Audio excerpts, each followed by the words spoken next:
Paper 106, Universe Levels of Reality. It is not enough that the ascending mortal should know something of the relations of deity to the genesis and manifestations of cosmic reality. He should also comprehend something of the relationships existing between himself and the numerous levels of existential and experiential realities, of potential and actual realities. Man's terrestrial orientation, his cosmic insight, and his spiritual directionization are all enhanced by a better comprehension of universe realities and their techniques of interassociation, integration, and unification. The present grand universe and the emerging master universe are made up of many forms and phases of reality, which in turn are existent on several levels of functional activity. These manifold existents and latents have been previously suggested in these papers, and they are now grouped for conceptual convenience in the following categories. Number 1. Incomplete finites. This is the present status of the ascending creatures of the grand universe, the present status of Urantia mortals. This level embraces creature existence from the planetary human up to but not including destiny attainers. It pertains to universes from early physical beginnings up to but not including settlement in light and life. This level constitutes the present periphery of creative activity in time and space. It appears to be moving outward from paradise for the closing of the present universe age, which will witness the grand universe attainment of light and life, will also and surely witness the appearance of some new order of developmental growth in the first outer space level. Number 2. Maximum finites. This is the present status of all experiential creatures who have attained destiny. Destiny as revealed within the scope of the present universe age. Even universes can attain to the maximum of status, both spiritually and physically. But the term maximum is itself a relative term. Maximum in relation to what? And that which is maximum, seemingly final, in the present universe age, may be no more than a real beginning in terms of the ages to come. Some phases of Havona appear to be on the maximum order. Number 3. Transcendentals. This superfinite level, antecedently, follows finite progression. It implies the prefinite genesis of finite beginnings and the post-finite significance of all apparent finite endings or destinies. Much of Paradise Havona appears to be on the transcendental order. Number 4. Ultimates. This level encompasses that which is of master universe significance and impinges on the destiny level of the completed master universe. Paradise Havona, especially the circuit of the Father's worlds, is in many respects of ultimate significance. Number 5. Coabsolutes. This level implies the projection of experientials upon a supermaster universe field of creative expression. Number 6. Absolutes. This level connotes the eternity presence of the 7 existential absolutes. It may also involve some degree of associative experiential attainment, but if so, we do not understand how, perhaps through the contact potential of personality.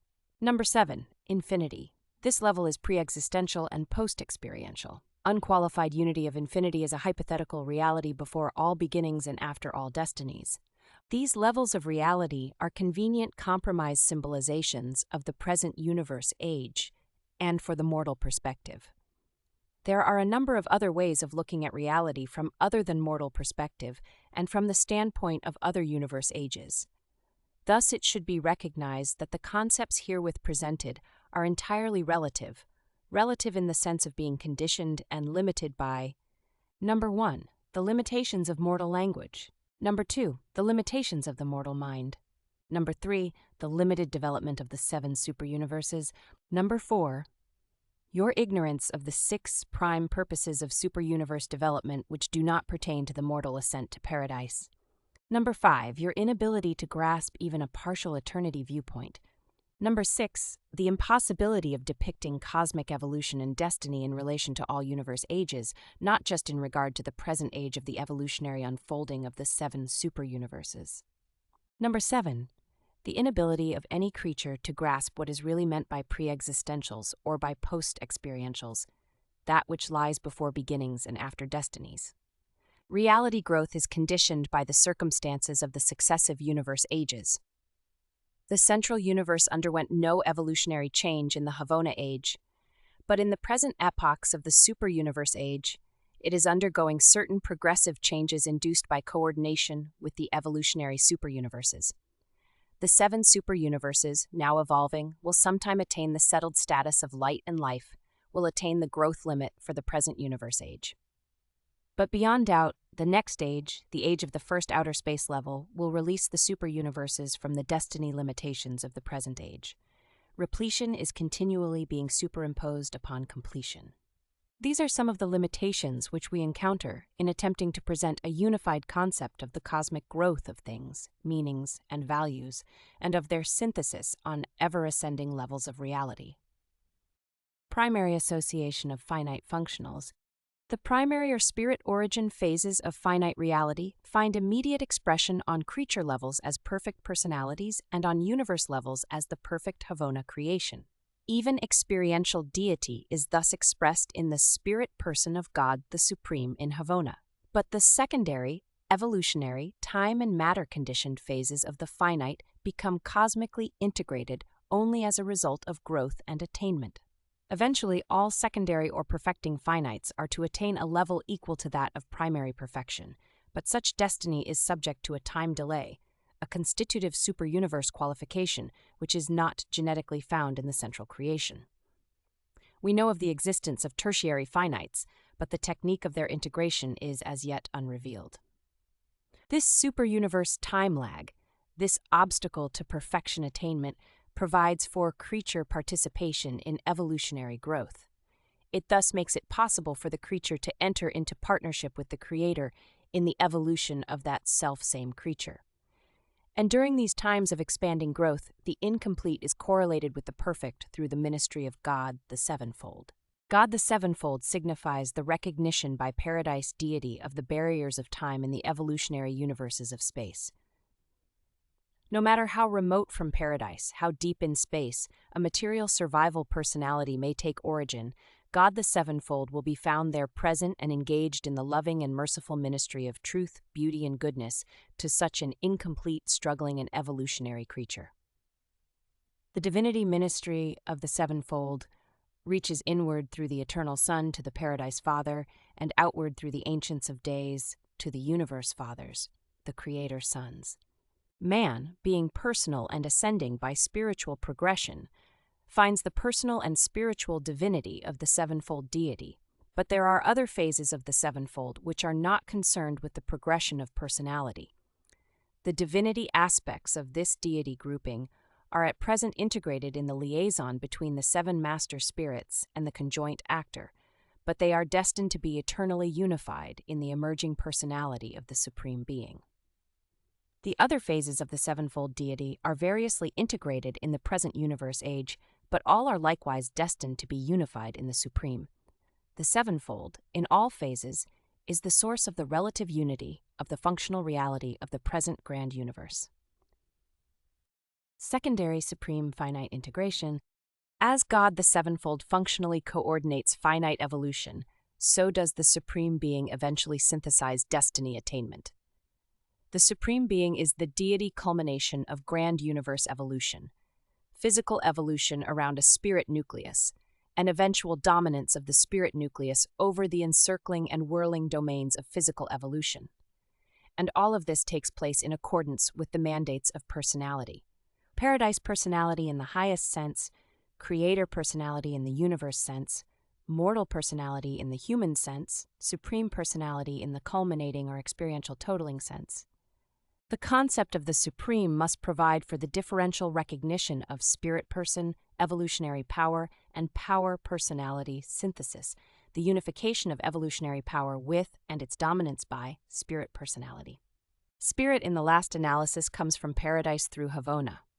Energy matter seemingly evolves in the depths of space and is organized as power by the children of the infinite spirit in conjunction with the creator sons of God. And all of this is experiential. It is a transaction in time and space involving a wide range of living beings, including even creator divinities and evolutionary creatures. The power mastery of the creator divinities in the grand universe slowly expands to encompass the evolutionary settling and stabilizing of the time-space creations. And this is the flowering of the experiential power of God the Sevenfold. It encompasses the whole gamut of divinity attainment in time and space, from the adjuster bestowals of the Universal Father to the life bestowals of the Paradise Sons. This is earned power, demonstrated power, experiential power. It stands in contrast to the eternity power, the unfathomable power, the existential power of the Paradise deities. This experiential power, arising out of the divinity achievements of God the Sevenfold itself, manifests the cohesive qualities of divinity by synthesizing, totalizing, as the almighty power of the attained experiential mastery of the evolving creations. And this almighty power in turn finds spirit-personality cohesion on the pilot sphere of the outer belt of Havona worlds in union with the spirit-personality of the Havona presence of God the Supreme. Thus does experiential deity culminate the long evolutionary struggle by investing the power product of time and space with the spirit presence and divine personality resident in the central creation. Thus does the Supreme Being eventually attain to the embrace of all of everything evolving in time and space while investing these qualities with spirit personality. Since creatures, even mortals, are personality participants in this majestic transaction, so do they certainly attain the capacity to know the Supreme and to perceive the Supreme as true children of such an evolutionary deity. Michael of Nebadon is like the Paradise Father because he shares his paradise perfection. So will evolutionary mortals sometime attain to kinship with the experiential Supreme, for they will truly share his evolutionary perfection. God the Supreme is experiential, therefore is he completely experienceable. The existential realities of the seven absolutes are not perceivable by the technique of experience. Only the personality realities of the Father, Son, and Spirit can be grasped by the personality of the finite creature in the prayer worship attitude. Within the completed power-personality synthesis of the Supreme Being, there will be associated all of the absoluteness of the several triodities which could be so associated, and this majestic personality of evolution will be experientially attainable and understandable by all finite personalities. When ascenders attain the postulated seventh stage of spirit existence, they will therein experience the realization of a new meaning value of the absoluteness and infinity of the triodities, as such is revealed on sub-absolute levels in the Supreme Being, who is experienceable. But the attainment of these stages of maximum development will probably await the coordinate settling of the entire grand universe in light and life. Transcendental Tertiary Reality Association. The Absonite architects eventuate the plan. The Supreme Creators bring it into existence. The Supreme Being will consummate its fullness as it was time created by the Supreme Creators, and as it was space forecast by the Master Architects. During the present universe age, the administrative coordination of the Master Universe is the function of the architects of the Master Universe. But the appearance of the Almighty Supreme at the termination of the present universe age will signify that the evolutionary finite has attained the first stage of experiential destiny. This happening will certainly lead to the completed function of the first experiential Trinity, the union of the Supreme Creators, the Supreme Being, and the architects of the Master Universe. This Trinity is destined to effect the further evolutionary integration of the Master Creation. The Paradise Trinity is truly one of infinity, and no Trinity can possibly be infinite that does not include this original Trinity. But the original Trinity is an eventuality of the exclusive association of absolute deities. Sub-absolute beings had nothing to do with this primal association. The subsequently appearing and experiential trinities embrace the contributions of even creature personalities. Certainly this is true of the Trinity Ultimate, wherein the very presence of the Master Creator Sons among the Supreme Creator members thereof betokens the concomitant presence of actual and bona fide creature experience within this Trinity association. The first experiential Trinity provides for group attainment of ultimate eventualities. Group associations are enabled to anticipate, even to transcend, individual capacities, and this is true even beyond the finite level. In the ages to come, after the seven superuniverses have been settled in light and life, the core of the finality will doubtless be promulgating the purposes of the Paradise deities as they are dictated by the Trinity Ultimate, and as they are power personality unified in the Supreme Being. Throughout all the gigantic universe developments of past and future eternity, we detect the expansion of the comprehensible elements of the Universal Father. As the I Am, we philosophically postulate his permeation of total infinity, but no creature is able experientially to encompass such a postulate. As the universes expand, and as gravity and love reach out into time-organizing space, we are able to understand more and more of the first source and center. We observe gravity action penetrating the space presence of the unqualified absolute, and we detect spirit creatures evolving and expanding within the divinity presence of the deity absolute, while both cosmic and spirit evolution are by mind and experience unifying on finite deity levels as the supreme being, and are coordinating on transcendental levels as the Trinity Ultimate. Ultimate Quartan integration. The Paradise Trinity certainly coordinates in the ultimate sense, but functions in this respect as a self-qualified absolute. The experiential Trinity Ultimate coordinates the Transcendental as a transcendental. In the eternal future, this experiential Trinity will, through augmenting unity, further activate the eventuating presence of ultimate deity. While the Trinity Ultimate is destined to coordinate the master creation, God the Ultimate is the transcendental power personalization of the directionization of the entire master universe. The completed eventuation of the ultimate implies the completion of the master creation and connotes the full emergence of this transcendental deity. What changes will be inaugurated by the full emergence of the ultimate we do not know, but as the Supreme is now spiritually and personally present in Havona, so also is the ultimate there present but in the absonite and superpersonal sense. And you have been informed of the existence of the qualified vicegerents of the ultimate, though you have not been informed of their present whereabouts or function. But irrespective of the administrative repercussions attendant upon the emergence of ultimate deity, the personal values of his transcendental divinity will be experienceable by all personalities who have been participants in the actualization of this deity level. Transcendence of the finite can lead only to ultimate attainment. God the Ultimate exists in transcendence of time and space, but is nonetheless sub-absolute, notwithstanding inherent capacity for functional association with absolutes. Coabsolute or fifth phase association. The ultimate is the apex of transcendental reality, even as the supreme is the capstone of evolutionary experiential reality. And the actual emergence of these two experiential deities lays the foundation for the second experiential trinity. This is the Trinity Absolute, the union of God the Supreme, God the Ultimate, and the unrevealed consummator of universe destiny. And this Trinity has theoretical capacity to activate the absolutes of potentiality, deity, universal, and unqualified. But the completed formation of this Trinity Absolute could take place only after the completed evolution of the entire master universe, from Havona to the fourth and outermost space level. It should be made clear that these experiential trinities are correlative, not only of the personality qualities of experiential divinity, but also of all the other than personal qualities which characterize their attained deity unity. While this presentation deals primarily with the personal phases of the unification of the cosmos, it is nonetheless true that the impersonal aspects of the universe of universes are likewise destined to undergo unification, as is illustrated by the power-personality synthesis now going on in connection with the evolution of the Supreme Being. The spirit-personal qualities of the Supreme are inseparable from the power prerogatives of the Almighty, and both are complemented by the unknown potential of Supreme Mind. Neither can God the Ultimate as a person be considered apart from the other than personal aspects of ultimate deity.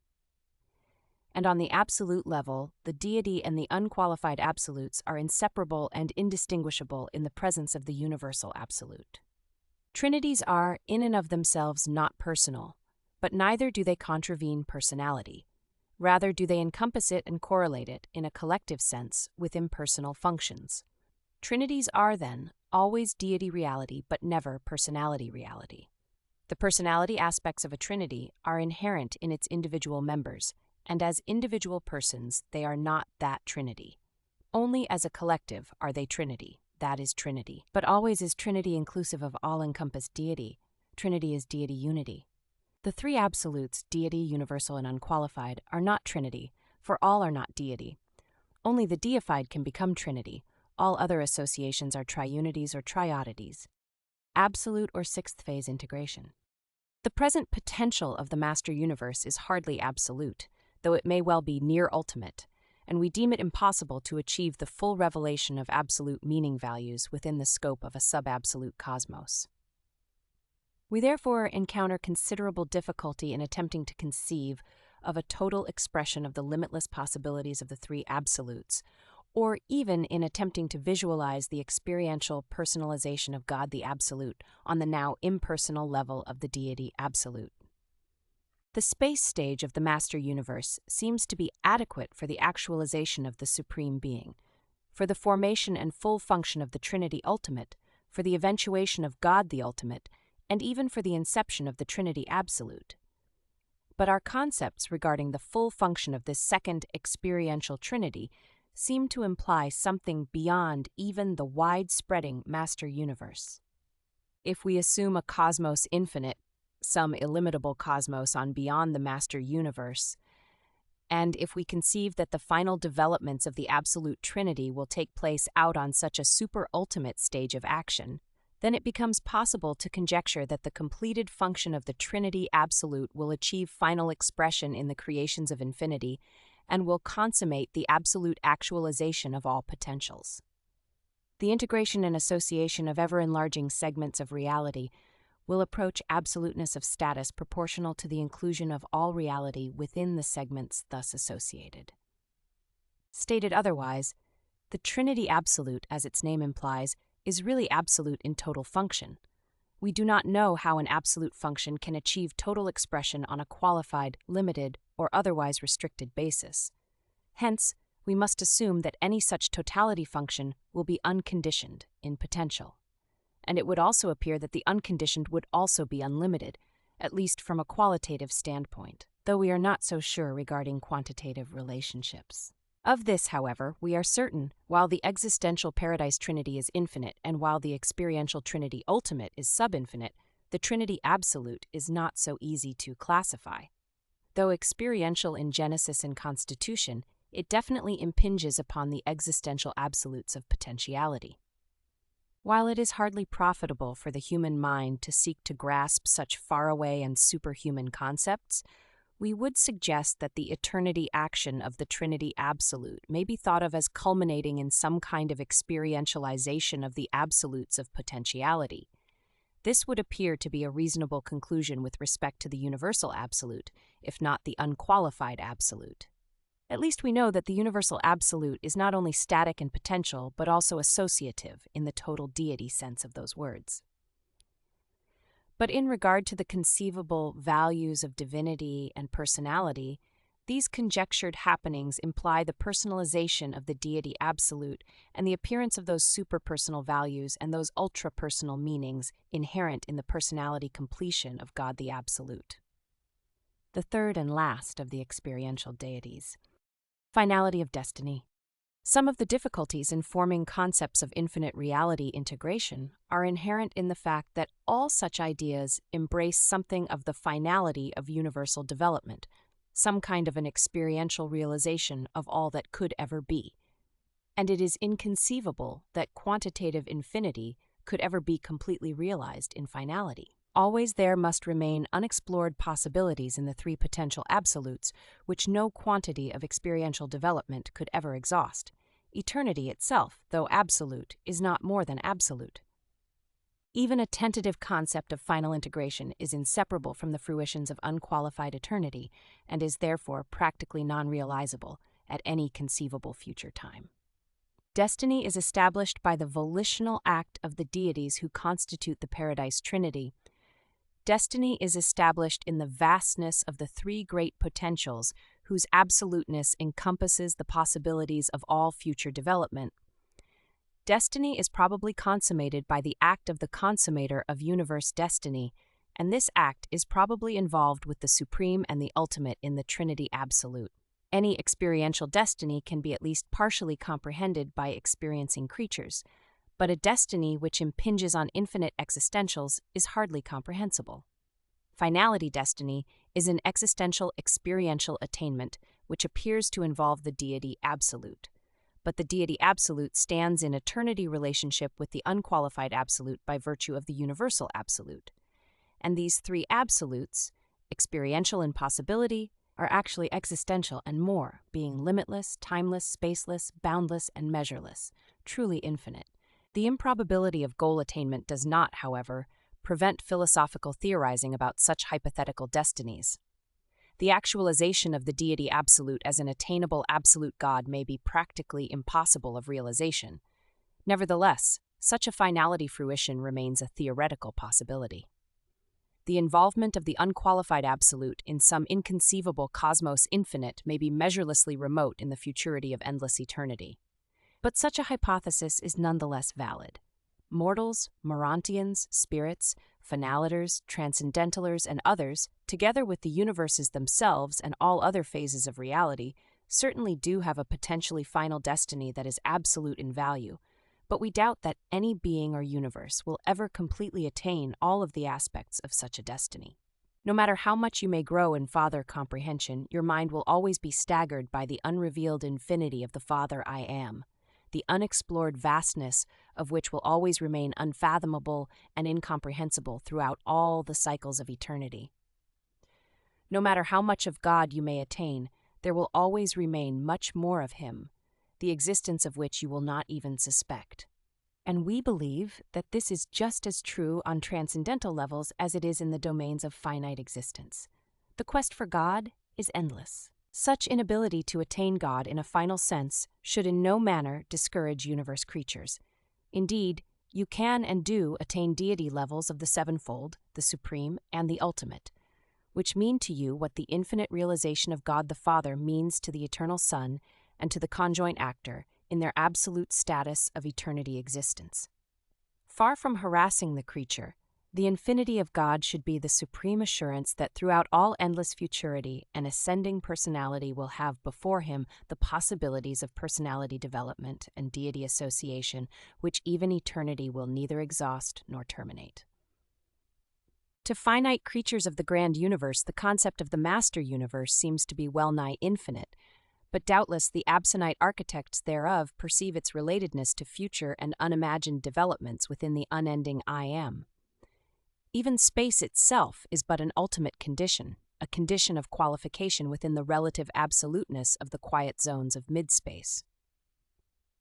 At the inconceivably distant future eternity moment of the final completion of the entire master universe, no doubt we will all look back upon its entire history as only the beginning, simply the creation of certain finite and transcendental foundations for even greater and more enthralling metamorphoses in uncharted infinity. At such a future eternity moment, the master universe will still seem youthful. Indeed, it will be always young in the face of the limitless possibilities of never-ending eternity. The improbability of infinite destiny attainment does not in the least prevent the entertainment of ideas about such destiny, and we do not hesitate to say that, if the three absolute potentials could ever become completely actualized, it would be possible to conceive of the final integration of total reality. This developmental realization is predicated on the completed actualization of the unqualified, universal, and deity absolutes, the three potentialities whose union constitutes the latency of the I Am, the suspended realities of eternity, the abeyant possibilities of all futurity, and more. Such eventualities are rather remote, to say the least. Nevertheless, in the mechanisms, personalities, and associations of the three trinities, we believe we detect the theoretical possibility of the reuniting of the seven absolute phases of the Father on AM. And this brings us face to face with the concept of the threefold trinity, encompassing the paradise trinity of existential status and the two subsequently appearing trinities of experiential nature and origin. The Trinity of Trinities. The nature of the Trinity of Trinities is difficult to portray to the human mind. It is the actual summation of the entirety of experiential infinity, as such is manifested in a theoretical infinity of eternity realization. In the Trinity of Trinities, the experiential infinite attains to identity with the existential infinite, and both are as one in the pre-experiential, pre-existential I am. The Trinity of Trinities is the final expression of all that is implied in the 15 triunities and associated triodities. Finalities are difficult for relative beings to comprehend, be they existential or experiential, therefore must they always be presented as relativities. The Trinity of Trinities exists in several phases. It contains possibilities, probabilities, and inevitabilities that stagger the imaginations of beings far above the human level. It has implications that are probably unsuspected by the celestial philosophers, for its implications are in the triunities, and the triunities are, in the last analysis, unfathomable. There are a number of ways in which the Trinity of Trinities can be portrayed. We elect to present the three-level concept, which is as follows. Number 1, the level of the three trinities. Number 2, the level of experiential deity. Number 3, the level of the I am. These are levels of increasing unification. Actually, the Trinity of Trinities is the first level, while the second and third levels are unification derivatives of the first. The first level. On this initial level of association, it is believed that the three trinities function as perfectly synchronized though distinct groupings of deity personalities. Number 1, the Paradise Trinity, the association of the three Paradise deities, Father, Son, and Spirit. It should be remembered that the Paradise Trinity implies a threefold function, an absolute function, a transcendental function, Trinity of Ultimacy, and a finite function, Trinity of Supremacy. The Paradise Trinity is any and all of these at any and all times. Number 2, the Ultimate Trinity. This is the deity association of the Supreme Creators, God the Supreme, and the architects of the Master Universe. While this is an adequate presentation of the divinity aspects of this Trinity, it should be recorded that there are other phases of this Trinity, which, however, appear to be perfectly coordinating with the divinity aspects. Number 3, the Absolute Trinity. This is the grouping of God the Supreme, God the Ultimate, and the consummator of universe destiny, in regard to all divinity values. Certain other phases of this triune grouping have to do with other than divinity values in the expanding cosmos. But these are unifying with the divinity phases, just as the power and the personality aspects of the experiential deities are now in process of experiential synthesis. The association of these three trinities in the Trinity of Trinities provides for a possible unlimited integration of reality. This grouping contains causes, intermediates, and finals, inceptors, realizers, and consummators, beginnings, existences, and destinies. The Father-Son partnership has become Son-Spirit and then Spirit Supreme and on to Supreme Ultimate and Ultimate Absolute, even to Absolute and Father Infinite, the completion of the cycle of reality. Likewise, in other phases not so immediately concerned with divinity and personality, does the first great source and center self-realize the limitlessness of reality around the circle of eternity, from the absoluteness of self-existence through the endlessness of self-revelation to the finality of self-realization, from the absolute of existentials to the finality of experientials. The second level. The coordination of the three trinities inevitably involves the associative union of the experiential deities, who are genetically associated with these trinities. The nature of this second level has been sometimes presented as, number 1, the Supreme. This is the deity consequence of the unity of the Paradise Trinity in experiential liaison with the Creator, creative children of the Paradise deities. The Supreme is the deity embodiment of the completion of the first stage of finite evolution. Number 2, the Ultimate. This is the deity consequence of the eventuated unity of the second Trinity, the transcendental and absonite personification of divinity. The ultimate consists in a variably regarded unity of many qualities, and the human conception thereof would do well to include at least those phases of ultimacy which are control-directing, personally experienceable, and tensionally unifying, but there are many other unrevealed aspects of the eventuated deity. While the ultimate and the supreme are comparable, they are not identical, neither is the ultimate merely an amplification of the supreme. Number 3, the absolute. There are many theories held as to the character of the third member of the second level of the Trinity of Trinities. God the Absolute is undoubtedly involved in this association as the personality consequence of the final function of the Trinity Absolute, Yet the Deity Absolute is an existential reality of eternity status. The concept difficulty regarding this third member is inherent in the fact that the presupposition of such a membership really implies just one absolute. Theoretically, if such an event could take place, we should witness the experiential unification of the three absolutes as one. And we are taught that in infinity and existentially, there is one absolute. While it is least clear as to who this third member can be, it is often postulated that such may consist of the deity, universal, and unqualified absolutes in some form of unimagined liaison and cosmic manifestation. Certainly, the Trinity of Trinities could hardly attain to complete function short of the full unification of the three absolutes, and the three absolutes can hardly be unified short of the complete realization of all infinite potentials. It will probably represent a minimum distortion of truth if the third member of the Trinity of Trinities is conceived as the universal absolute, provided this conception envisions the universal not only as static and potential, but also as associative. But we still do not perceive the relationship to the creative and evolutional aspects of the function of total deity. Though a completed concept of the Trinity of Trinities is difficult to form, a qualified concept is not so difficult. If the second level of the Trinity of Trinities is conceived as essentially personal, it becomes quite possible to postulate the union of God the Supreme, God the Ultimate, and God the Absolute as the personal repercussion of the union of the personal trinities who are ancestral to these experiential deities. We venture the opinion that these three experiential deities will certainly unify on the second level as the direct consequence of the growing unity of their ancestral and causative trinities, who constitute the first level. The first level consists of three trinities. The second level exists as the personality association of experiential evolved, experiential eventuated, and experiential existential deity personalities. And regardless of any conceptual difficulty in understanding the complete Trinity of Trinities, the personal association of these three deities on the second level has become manifest to our own universe age in the phenomenon of the deitization of Majestan, who is actualized on this second level by the Deity Absolute, acting through the Ultimate, and in response to the initial creative mandate of the Supreme Being. The third level.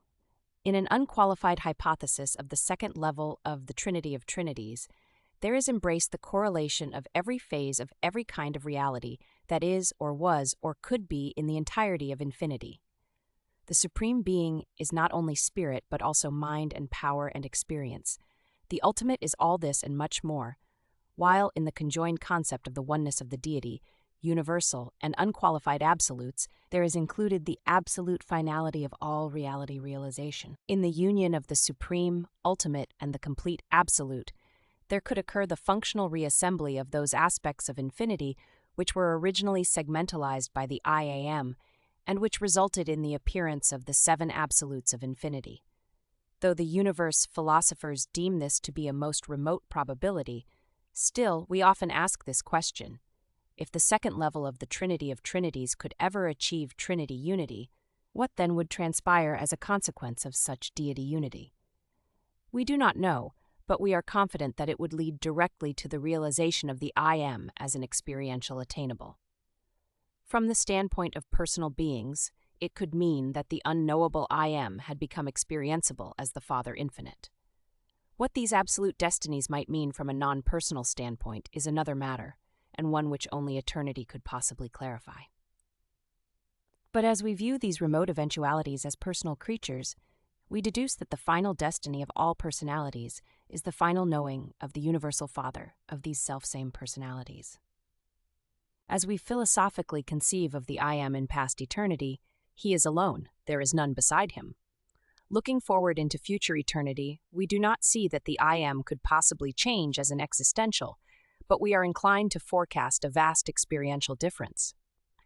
Such a concept of the I Am implies full self-realization. It embraces that limitless galaxy of personalities who have become volitional participants in the self-revelation of the I Am, and who will remain eternally as absolute volitional parts of the totality of infinity, final sons of the Absolute Father. Existential infinite unification. In the concept of the Trinity of Trinities, we postulate the possible experiential unification of limitless reality, and we sometimes theorize that all this may happen in the utter remoteness of far-distant eternity. But there is nonetheless an actual and present unification of infinity in this very age, as in all past and future universe ages. Such unification is existential in the Paradise Trinity. Infinity unification as an experiential reality is unthinkably remote, but an unqualified unity of infinity now dominates the present moment of universe existence and unites the divergencies of all reality with an existential majesty that is absolute. When finite creatures attempt to conceive of infinite unification on the finality levels of consummated eternity, they are face to face with intellect limitations inherent in their finite existences. Time, space, and experience constitute barriers to creature concept, and yet, without time, apart from space, and except for experience, no creature could achieve even a limited comprehension of universe reality. Without time sensitivity, no evolutionary creature could possibly perceive the relations of sequence. Without space perception, no creature could fathom the relations of simultaneity. Without experience, no evolutionary creature could even exist. Only the seven absolutes of infinity really transcend experience, and even these may be experiential in certain phases.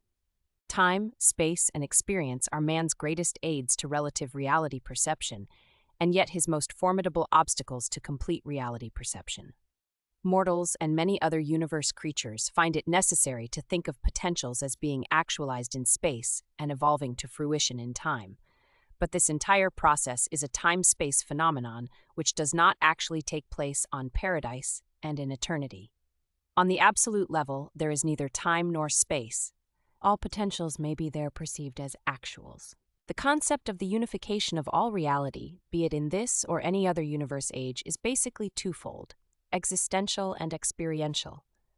Such a unity is in process of experiential realization in the Trinity of Trinities, but the degree of the apparent actualization of this threefold trinity is directly proportional to the disappearance of the qualifications and imperfections of reality in the cosmos. But total integration of reality is unqualifiedly and eternally and existentially present in the Paradise Trinity, within which, at this very universe moment, infinite reality is absolutely unified. The paradox created by the experiential and the existential viewpoints is inevitable, and is predicated in part on the fact that the Paradise Trinity and the Trinity of Trinities are each an eternity relationship which mortals can only perceive as a time-space relativity. The human concept of the gradual experiential actualization of the Trinity of Trinities, the time viewpoint, must be supplemented by the additional postulate that this is already a factualization, the eternity viewpoint. But how can these two viewpoints be reconciled? To finite mortals, we suggest the acceptance of the truth that the Paradise Trinity is the existential unification of infinity, and that the inability to detect the actual presence and completed manifestation of the experiential Trinity of Trinities is in part due to reciprocal distortion because of: Number 1, the limited human viewpoint, the inability to grasp the concept of unqualified eternity.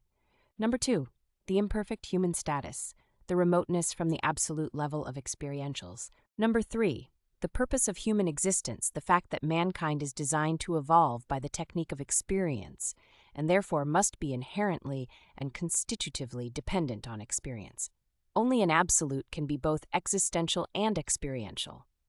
The Universal Father in the Paradise Trinity is the I Am of the Trinity of Trinities, and the failure to experience the Father as infinite is due to finite limitations. The concept of the existential, solitary, pre-Trinity, non-attainable I Am, and the postulate of the experiential post-Trinity of Trinities and attainable I Am are one and the same hypothesis. No actual change has taken place in the infinite. All apparent developments are due to increased capacities for reality reception and cosmic appreciation. The I Am, in the final analysis, must exist before all existentials and after all experientials. While these ideas may not clarify the paradoxes of eternity and infinity in the human mind, they should at least stimulate such finite intellects to grapple anew with these never-ending problems which will continue to intrigue you on Salvington and later as finaliters and on throughout the unending future of your eternal careers in the wide-spreading universes. Sooner or later, all universe personalities begin to realize that the final quest of eternity is the endless exploration of infinity, the never-ending voyage of discovery into the absoluteness of the first source and center. Sooner or later, we all become aware that all creature growth is proportional to Father identification. We arrive at the understanding that living the will of God is the eternal passport to the endless possibility of infinity itself. Mortals will sometime realize that success in the quest of the infinite is directly proportional to the achievement of fatherlikeness, and that in this universe, age, the realities of the Father are revealed within the qualities of divinity. And these qualities of divinity are personally appropriated by universe creatures in the experience of living divinely, and to live divinely means actually to live the will of God. To material, evolutionary, finite creatures, a life predicated on the living of the Father's will leads directly to the attainment of spirit supremacy in the personality arena and brings such creatures one step nearer the comprehension of the Father infinite. Such a Father life is one predicated on truth, sensitive to beauty, and dominated by goodness. Such a God-knowing person is inwardly illuminated by worship and outwardly devoted to the wholehearted service of the universal brotherhood of all personalities, a service ministry which is filled with mercy and motivated by love, while all these life qualities are unified in the evolving personality on ever-ascending levels of cosmic wisdom, self-realization, God-finding, and Father worship. Presented by a Melchizedek of Nebadon.